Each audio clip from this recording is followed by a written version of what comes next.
Before we continue, I've been personally funding the Finding Genius podcast for 4.5 years now, which has led to 2,700 plus interviews of clinicians, researchers, scientists, CEOs, and other amazing people who are working to advance science and improve our lives and our world. Even though this podcast gets 100,000 plus downloads a month, we need your help to reach hundreds of thousands more worldwide. Please visit findinggeniuspodcast.com and click on Support Us. We have 3 levels of membership from $10 to $49 a month, including perks such as the ability to see ahead in our interview calendar and ask questions of upcoming guests, transcripts of podcasts you're interested in, the ability to request specific topics or guests, and more. Visit findinggeniuspodcast.com and click Support Us today. Now back to the show. Before we get started, I have a quick favor. I've been self-funding the Finding Genius podcast for 5 years now. I've done over 3,000 episodes. And as you can see on YouTube, we're up over 1 million views on the channel, which is fantastic. The next thing I really want to push on is to get up to 10,000 subscribers, because once we do, we'll be able to put a donate button and we'll be able to solicit donations to help keep the podcast running and to also get the Finding Genius Foundation moving along. We have a big project studying anxiety, depression, and PTSD and working on a product to help people overcome these problems, because I've seen them explode recently after the last 2 years of the whole virus situation. So if you would, please subscribe to the podcast. That would help us tremendously. Give us a thumbs up and check in the description for Buy Me a Coffee. It's about $5 if you can buy me a coffee. Forget frequently asked questions, common sense, common knowledge, or Google. How about advice from a real genius? 95% of people in any profession are good enough to be qualified and licensed. 5% go above and beyond. They become very good at what they do, but only 0.1% are real geniuses. Richard Jacobs has made it his life's mission to find them for you. He hunts down and interviews geniuses in every field: sleep science, cancer, stem cells, ketogenic diets, and more. Here come the geniuses. This is the Finding Genius Podcast with Richard Jacobs. Hello, this is Richard Jacobs with the Finding Genius Podcast. My guest is Joanna Sapir. She's a holistic health business owner. We're going to talk about avoiding burnout. We're going to go over a case study and look at 5 steps to improve people's process when considering burnout. The website is Joanna Sapir, all one word, joannasapir.com. Sapir is spelled S-A-P-I-R. Joanna is J-O-A-N-N-A, so joannasapir.com. Joanna, thanks so much for coming. Yeah, thank you for having me, Rich. Slight correction that I used to own a health business, but I sold that, and now I work as a business strategist for health and wellness practitioners. Okay, but still, burnout's probably a key theme that hasn't left you, right? Oh, 100%. Okay. Well, tell me a bit about your background and why has the topic of burnout become very important to you? Yeah, well, I never imagined myself in business, I'll say that, and that's like many of my clients. So I feel really lucky. I don't know how many people talk about their careers this way, but I've had like 3 different kind of phases to my career, like 3 different almost lifetimes.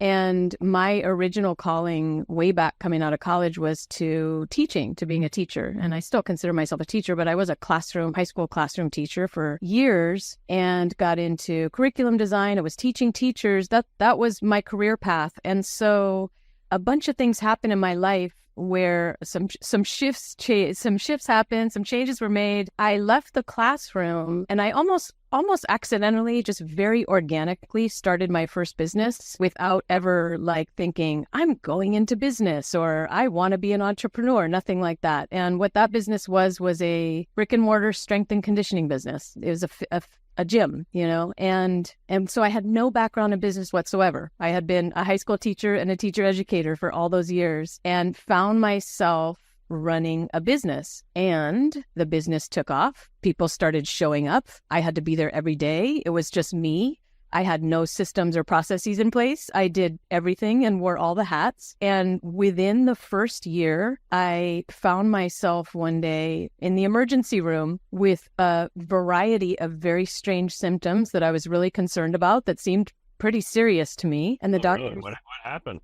If you're not saying. Well, yeah, I mean, there was a combination of like my skin had broken out in some strange like red rashes, and I had nausea and dizziness, And to me, I was like, oh my goodness, meningitis, like what's going on? It was just, the combination was unusual. And I'm not somebody who runs to the doctor for things, but I was like, what's going on? And I get there and they start running all these tests, and like 2 hours into running these tests, and they just kept coming back and being like, have you traveled to a foreign country? They're like trying to rule out tropical diseases. And I finally, it hit me as I'm sitting there. Oh my goodness, this is like a manifestation of stress. And once I realized it, I knew that's exactly what it was. And it was the beginning signs of burnout. And that's usually what burnout looks like for folks, is either they're hit with some major health scare or major actual health problems. Or the other thing is just kind of a depression of feeling like, I don't know if I want to do this anymore. Maybe I just burn it all down. They have dreams of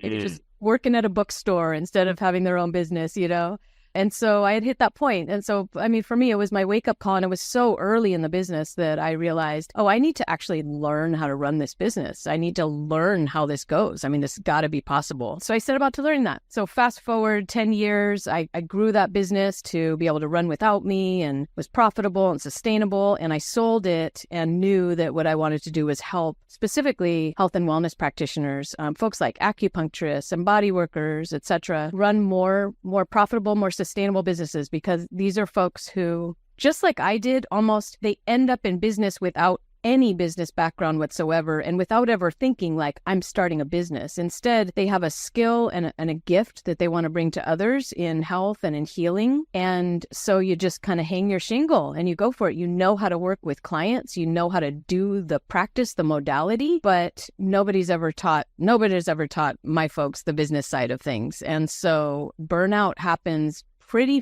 fast and pretty regularly without getting some help there. Years ago, I would hear people having a nervous breakdown. Is that just extreme burnout, or like, once people get into burnout or they're approaching it, like, are there stages that have been categorized by people? I'm not a psychologist and have no specific background in that. I consider myself a business teacher and business strategist. So I can tell you, as I said, kind of what the symptoms are that people come to me with, which is a sort of desperation and a questioning of, do I even want to go on and do this anymore? And usually, if they even could see the possibility, then they don't feel that way, but they don't see the possibility. So fortunately, I'm able to lay that out for them. Like, here's how it can look, and here are the changes that you'd need to make to get there, and it's totally possible. I guess people say, paraphrasing, like they feel stuck and they're losing interest in their business. It's hard to motivate themselves, but again, they feel stuck and they have to, maybe like they're on a hamster wheel. Like, what are some of the things you hear from people that tell you, Well, there's a huge lack of time. It's like they don't get to do anything for themselves that they really want to. So, and in my case, my clients are health practitioners, and many of them, their own health is just like, they're not even doing the physical like activities that they love. They're missing time with their loved ones because, as you said, hamster wheel, it's like they're in their business and just cranking at all times, kind of squeezing clients in wherever they can get in. When there's gaps in the schedule, kind of like racing to do whatever they can to get more clients to fill those gaps, and just feeling like they have no time for themselves. Folks have come to me and said, originally when I dreamed of this business, I had this business plan, and the business was going to allow me to do all these creative, like pursue these creative projects I have, and they've just never been able to do any of that. And so health issues going by the wayside, relationships kind of falling apart, not being there for their kids or their spouses. These are the kinds of things that people show up with and just go, I feel like a workhorse. But besides all that, Rich, is they're also not making enough money in the process. So there's like almost no reward. It's not like, okay, I'm doing this for the money. It's like they're also struggling financially. And there's this feeling to it that if I step off this hamster wheel, it will all fall apart and I'll be broke. And the thing is usually the way their businesses are set up, that is true, that if they step off, that there will be no more income. So that's one of the things that we got to fix, Yeah, I felt all these things. For myself, I implemented systems and procedures and checklists and, used the 80-20 rule, but, we'll get into your system. So So you were experiencing this burnout. You had this mystery illness. I took you off the story, but if we could return to it, what did you do next, and how did you innovate and figure out what to do? Yeah, well, I had trial and error. I did know of somebody, there was kind of somebody in the field who was fairly local that I knew about that had a real successful gym that was just like mine. This is back in 2007. And this style of like, now we see lots of these kind of small strength and conditioning, kind of more boutique looking gyms. Back then it was pretty new and pretty unusual. So there weren't a lot of models of it. And so, but I knew of this one person, and I think maybe I heard that they were mentoring some people, and I reached out. So the first thing I did was seek a mentor. That mentorship didn't particularly work out. They were running their gym. They were just kind of trying to help people on the side and weren't that good at it, really. But eventually, I think I remember I definitely started reading books, some classics, the E-Myth, and started seeing things myself. But when things really turned around was when I found the right mentorship for me. And so I found a firm that was a fitness business coaching company, and really just started learning business, learning what the departments of my business were, learning, standard operating procedures, even probably the most important things from the beginning were like just pricing and packaging and sales process, pretty basic stuff that actually so few people really do have, or the people I work with, they don't have that. Nobody's taught them unless somebody's taught them. So usually it's me coming in and doing it. So that was it. Just really seeking mentorship and then eventually finding it. Well, do you find that business owners listen to you only when they're in great pain, or how resistant are they to the message you're giving them? Yeah, it's interesting. Gosh, that's an interesting question. Yeah, I would say there's loads of people who need the work that I do who will never do it.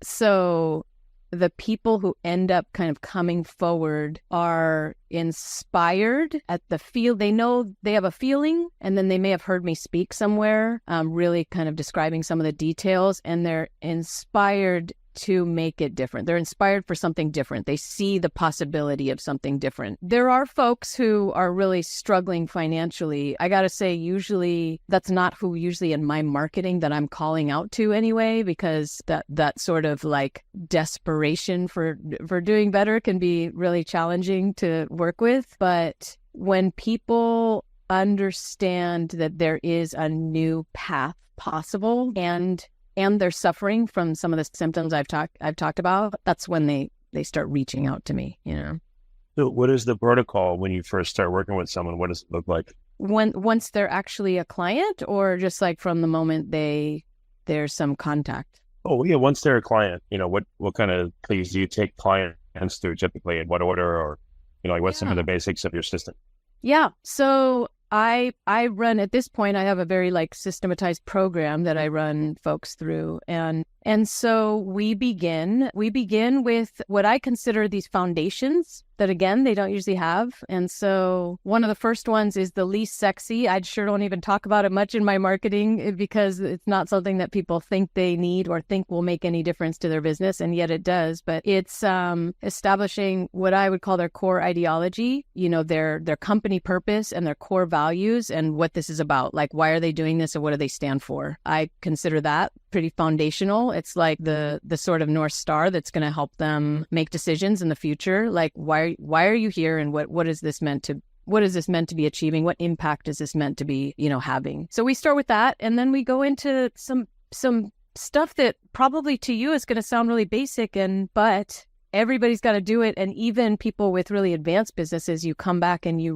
review and reiterate these same things over and over. So we move into, who are your ideal clients? Health practitioners, wellness practitioners have never been taught to hone in on who are their ideal clients. Their model they're usually taught in their schooling is simply around health and helping anybody. So this can be hard, and it can be in shift. And so what I like to lead people through is a series of exercises that, to me, I don't come from a marketing lens, even though I absolutely teach them marketing in the long run. But I'm not coming to ideal client from a marketing lens. I'm coming to it from the lens of the practitioner, and looking at, okay, who are the people that you have absolutely loved working with and have gotten the best results from your services. And it's that intersection. And we look at who those folks are, and we look at any patterns there are. And I guide my clients through looking at that. So even anybody listening who's been in business, again, like I do this every year. I review who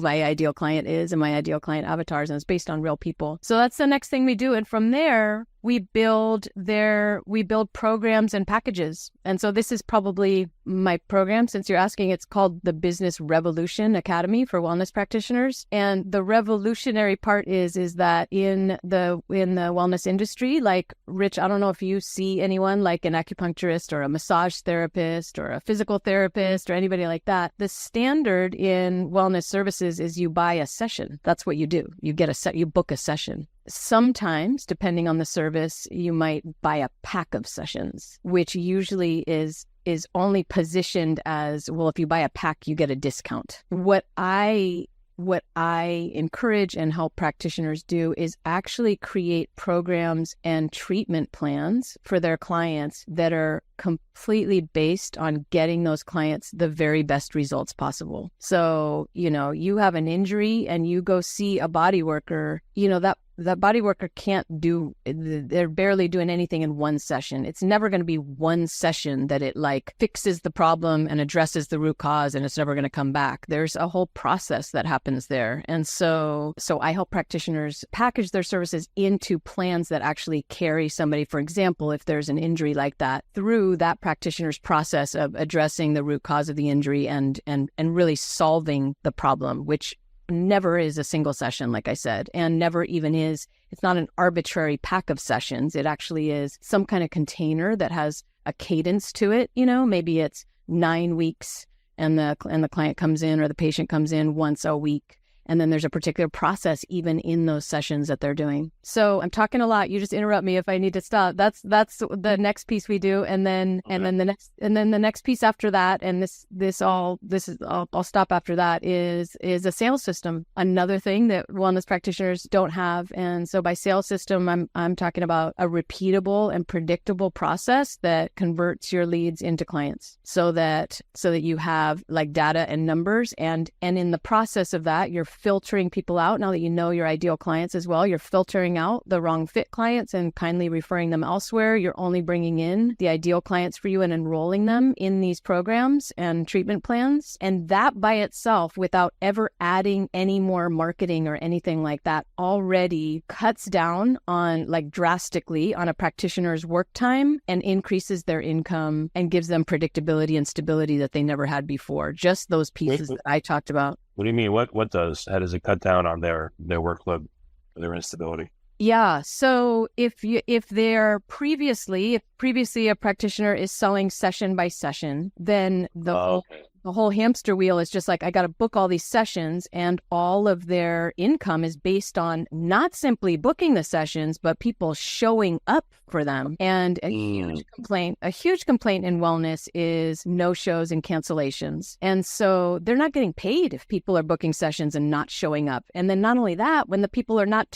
showing up or canceling, they're not getting the results, right? And so when you move to a programmatic approach, first of all, part of what I do, which I think you're probably quite familiar with, is really helping them put boundaries around their time. We do all kinds of like numbers running to determine what their pricing needs to be based on their ideal schedule and how many client-facing hours they have. So they're no longer, the before is they're just cramming clients in as much as they can, because that's their only tool they have to leverage income, is cram sessions in as many as I can get, right? Instead, we actually put boundaries around that. What's your ideal schedule, so that they can have time for all those things that they want to be with their partners or their kids or for their own health or for their creative projects, right? We create that. We base their pricing based on that. And then now they're enrolling clients in a, like I said, like a 9-week program, or it might even be a 12-month program. It all just depends on the practitioner and what they design. So now there's this predictability, and the income itself, it's not based on whether people book and show up. They have booked now for, months into the future. They do show up because they're on like an automatic payment plan. And these are folks who are fully committed to the process. So they're actually getting incredible results, which just increases referrals and probably most of all gives the practitioner this true sense of fulfillment that they're finally doing what they came to do. This is what they came to do. These are not people who started businesses to get rich or, like because they thought that this was going to be lucrative. They started these businesses because this was a gift they want to give. And now it's finally really happening that people are getting But if you don't do prepays and stuff like that, if people stop paying, then what? The contract holds in a lot of people, but not everybody. So what happens when they start doing these long programs? Okay, so it does actually hold in everyone. And I'm not going to say 100%, but out of the many, many people I've worked with, I just never hear about issues there unless it's like truly a client is moving away or something, moving out of town, or it's actually the practitioner who's like, I don't think there's a fit here. So I want to be clear that this is not about like locking a client into a contract. That's really not the premise. The premise is, what do my ideal clients actually need in terms of services? So the practitioner is who designs that, and that is truly designed to meet the needs of these clients. So those clients are very consensually stepping into that container. It's not I wouldn't, yes, there is a client agreement, and in licensed professions, it's not called a client agreement. I forget the name for it. There's a different name for it in licensed healthcare. But yes, there is a legal piece that they are signing, but that's really, we're really not leaning on that. What we're leaning on is in the sales process. The sales process is about getting to know this prospective client really well, making sure that they are actually a fit for the programs and treatment plans that you have based on a full assessment. So for example, a lot of practitioners will charge for an assessment, right? In the sales process, I generally teach the assessment is free, and the practitioner is laying out, here's what I see going on with you. Here's what I think the treatment plan is for you. And, do you want to do that? So they are stepping into that empowered, and there's a whole filtering process ahead of time to really make sure those are the right folks that are getting that assessment. I was saying that, like if people are in agreements, let's say 3 months, 6 months, 9 months, or a year, you still have to get the payment. Maybe you put them on auto pay. What if it doesn't come through? What if someone contacts you and says, hey, I just can't afford this right now, or, hey, I want to quit, but they're in a contract. Like, what do you do there? Yeah, I would just say the right systems in place generally prevent that. So something like the I can't afford it, that's all prevented before you even ever have an assessment with them, because we pre-qualify on budget and we pre-qualify on commitment. None of this is arbitrary. Like I was talking about a 10-session pack, the way a lot of people do it is arbitrary. It's just based on this. If you buy 10, you get some kind of discount. These programs are based on what the practitioner, through the actual process a practitioner is going to take a client through. So let's see, I'll just use myself as an example, but I'm not a health practitioner. But here I have this program. It's the Business Revolution Academy. It's a 6-month program. You're joining the program knowing what we're doing, knowing what the process is, knowing month by month how long it takes and how this is going to go, knowing what potentially your results are. I'm completely transparent about what kind of results I think you may have at month 6, at month 9, at month 10, whatever it is. I'll be transparent about that, where that is. And so what this is about. It's not it eliminates kind of what you're talking about is what happens in the session by session approach, which is I go to a body worker, and let's say I have been, so I'm an athlete actually, and I have been dealing with this nerve impingement thing. If I go to a body worker and they're on the session by session approach, which they all are in general, and they might even say something to me like, this could be a long process. Like it might take you, it might take 6 months or something. But then session by session, they're not carrying me through an actual process. They haven't described that to me. I don't know what we're doing. That's where, 3 months in, I'm like, I'm just not seeing progress and I'm not seeing results, and I don't think this works. And then I might turn around and not go to them. Whereas when you have a defined... Or if you feel good after, let's say, 3 sessions, you're like, I don't need to go to them anymore. I'm fine. Okay, that could be a thinking too. We could take both those examples. So in a defined container, I understand the path that I'm on. I'm being taken on some kind of journey, and the practitioner has explained that to me and lays out like, this is what phase we're in of this work, or this is what we're focusing on this portion of this work. And I understand the whole process I'm going to be going through. And I know perfectly well that if, whatever, as the example, 3 months in, like they're even talking to me explicitly about this, like, yep, you're not seeing this yet, these results, and we're still working towards this milestone or whatever. So I know that. Likewise, if they know as part of their process that somebody's going to feel better because let's just say they've released, it's some physical thing and they've actually released whatever is creating the pain, but part of their process is now, let's go to the root of what created that tension, adhesion,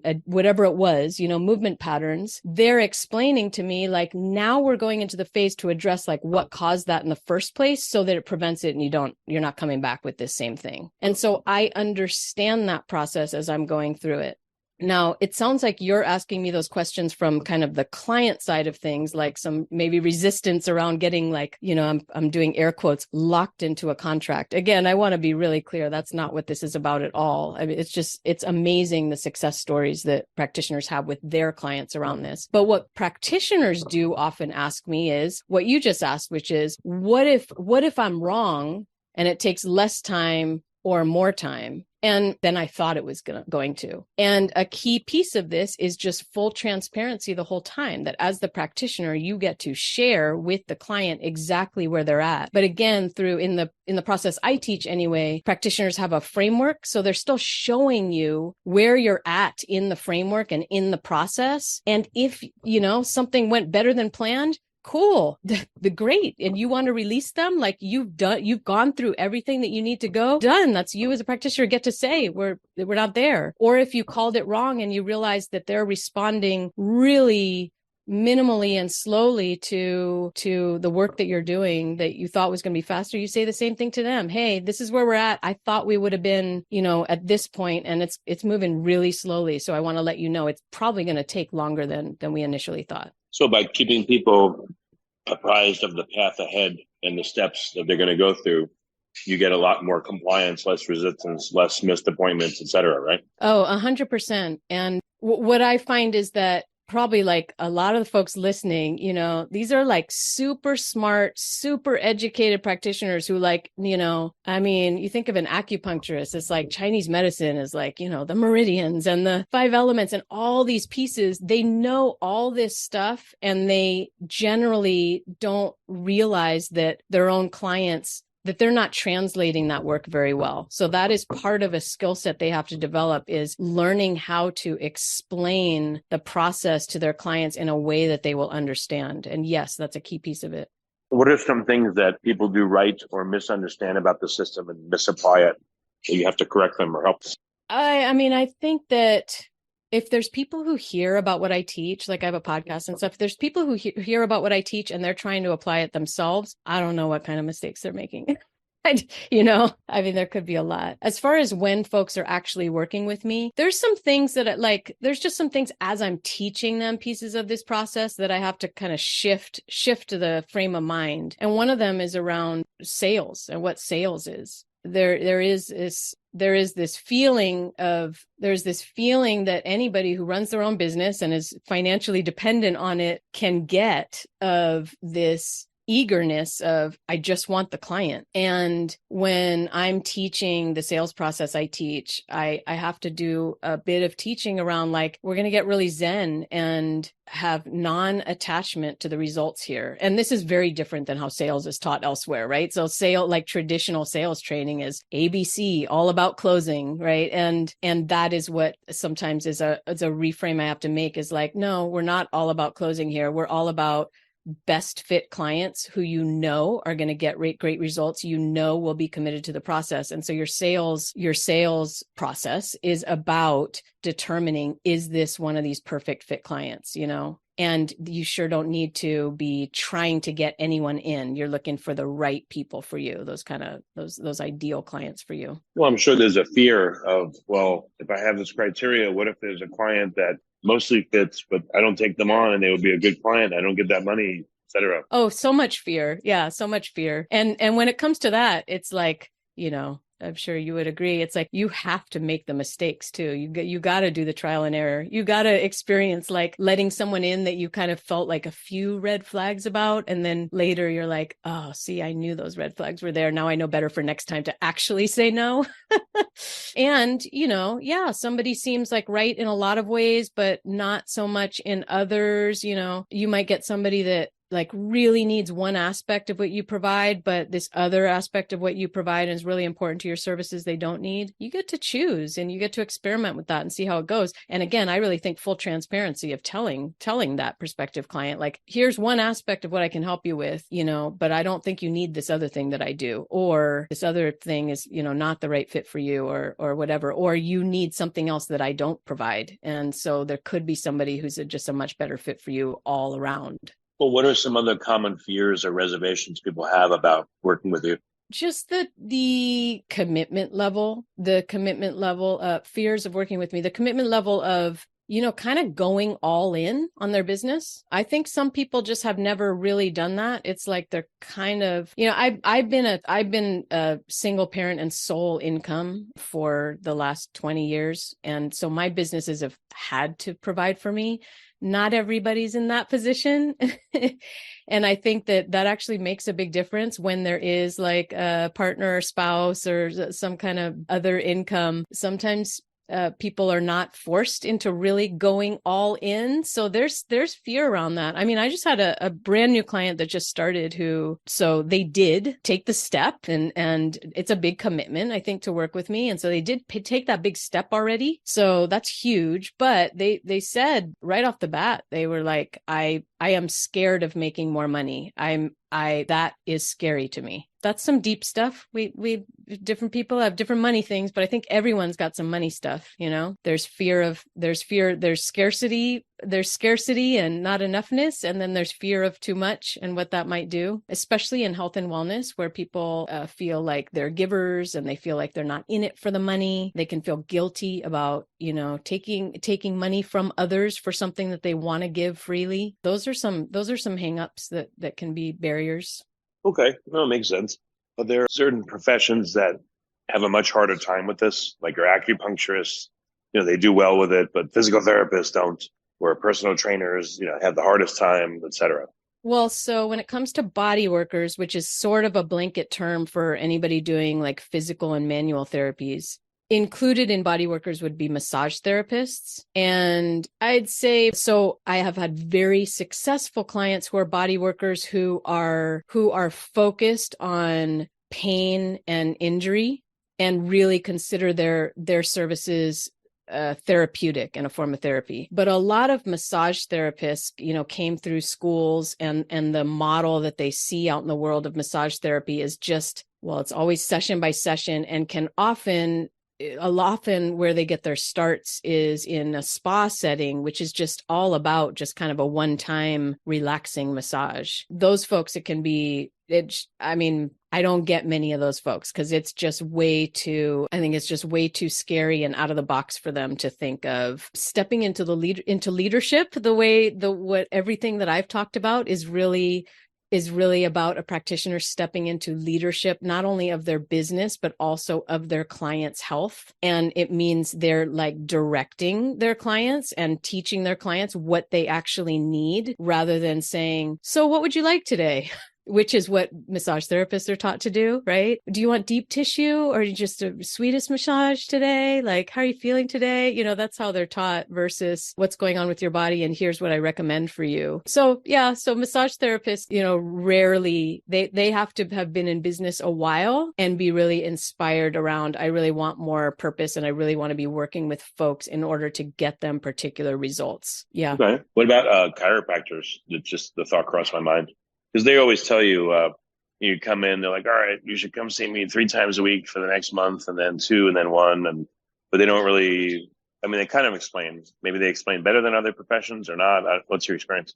Yeah, I think chiropractors are who, I don't want to get myself in too much trouble here. I will say that I have only worked with one chiropractor in all the time I've been doing this work. So I don't have a massive amount of experience. I know that chiropractic is the field that has given folks a bad taste in their mouth or a bad idea around around long-term care. And I think it's because there seem to be all kinds of business programs and business development just for chiropractors. I would say that seems to be the field in health and wellness where there is a lot of drive around more money. I have no idea why. I couldn't tell you. I just don't know that world enough. But I think that there's lots of business programs for chiropractors. I'm teaching that. And my sense is that because enough people have complaints about how that's gone for them as clients, that it's really done from this by the chiropractor, that it's done with this money in mind rather than impact in mind, or at least that's how the clients are feeling it, which is not an approach that I would want. So I don't know if that answers your question, but it's not, for whatever reason, chiropractors are not the ones coming to me. I get a lot of mental health therapists. I get a lot of movement specialists, so movement therapists of all sorts. So there's yoga therapy. That's a form of yoga. There's just kinesiology. There's actually a bunch of like different name modalities that you probably never heard of that are all about helping people move with ease and get out of pain through movement. Those are folks I get. I mentioned acupuncturists, a lot of those, Pilates and yoga teachers. That would represent like a good cross section of my folks. Yeah, maybe the chiropractors, it sounds like they're sold to the most, to do these packages or plans or whatever, but I guess they have their own ideas about it, or maybe they're just saturated with people that claim to do what you do, but don't do it as well, do it in a more mercenary, money-based way. That's just my speculation. Who knows? Yeah. Well, very good. Any testimonials you could share, with or without names, just cool results that you've gotten for people? Yeah. I mean, that's my favorite part. Okay. It's my favorite part. You mentioned my website at the top of the episode. And so there is a client stories page there with just lots of different like video interviews and descriptions of clients and showing who they are and so on. But yeah, sure. A couple different stories. I'll mention Peter and Lynn they're occupational therapists. So that's a licensed profession, and they work with families with kids who have been newly diagnosed, usually with autism or on the autism spectrum. And so occupational therapy is what's recommended for kids, for little kids. And they have a unique approach to that. They have a unique play-based approach. So they had a clinic and with multiple practitioners underneath them, and we're running this clinic. And I mean, when it came to burnout, it was like they had employees and everything, and yet they were in their business 24/7. Not only were they in it 24/7, they had this staff to oversee, and things were still hectic and even getting a little bit toxic in terms of the work environment. And meanwhile, it's not like there was a whole bunch extra at the end for the owners to like feel like it was really proving itself. So it was just kind of a mess. And they were thinking of, do we want to give up? Do we want to close this down? They had worked for years in school systems and had, opened this clinic on their own, thinking that it would give them more freedom, both in their time, but also in how they wanted to do the work that they did, because they had a unique approach. But it just was wearing them down. And so what's interesting is that it was COVID. It was actually in 2020 when COVID hit that it shut down in-person businesses. It shut down these kind of practices. And it was that gave them this kind of space to breathe for a second. And they found me right in that period and were like, let's do it. Let's see what we can change and if we can revamp this thing. And I like to say we remodeled their business. We did. We just remodeled their business. End result, now,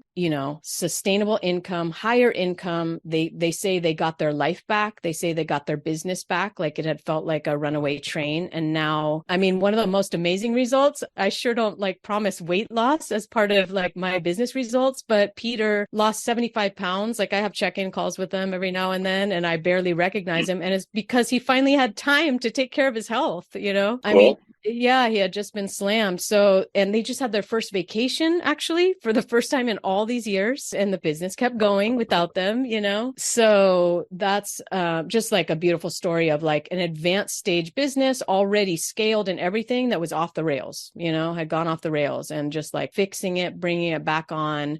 And now they've got something that's really running solid. And that level of fulfillment that I was talking about, it is just a whole new level for practitioners when they get to serve their people at these really deep levels. So in this case, they put together this program for families that previously it was just these sessions with the kids, and their program, they built in parent education sessions, and they built in actually going to the schools with the parents and doing advocacy with them. They got to build like their dream program and dream service, which is amazing. That's just so amazing, not only for them as practitioners, but for those clients to get that service that's like exactly what they need right when they're needing it. So that's one example. Another one is a longtime client of mine, Galina. She came to me when she actually had shut down her existing business. She had hit that place and was like, I'm done with this. And she had been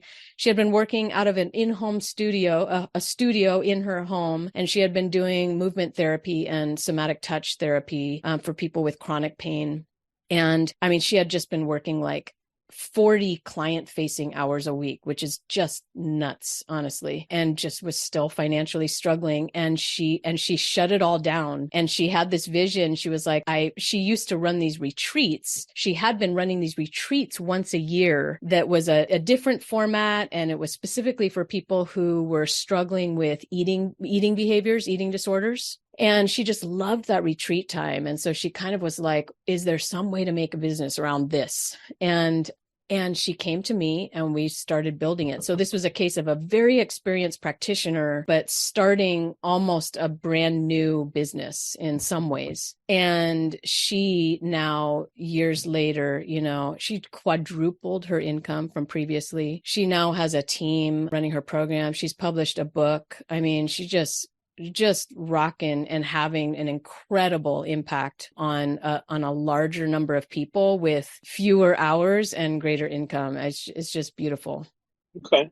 Well, when is the Sapir the Savior TV show coming out? Will you go and help businesses on TV? Oh my goodness. That's creative of you. That's yeah, right. Cool. There are those series like that. Yeah. Well, you're like the prophet in a way with Marcus Lemonis, but you have your own version of stuff and you got good results. So that's why it came to mind. All right. You've planted a seed, Rich. All right. Well, we're at the end of time, but it's been a really good call. So we want to refer people that are listening to joannasapir.com. And you mentioned a podcast. So what's the name of that? And what are some other resources for folks listening?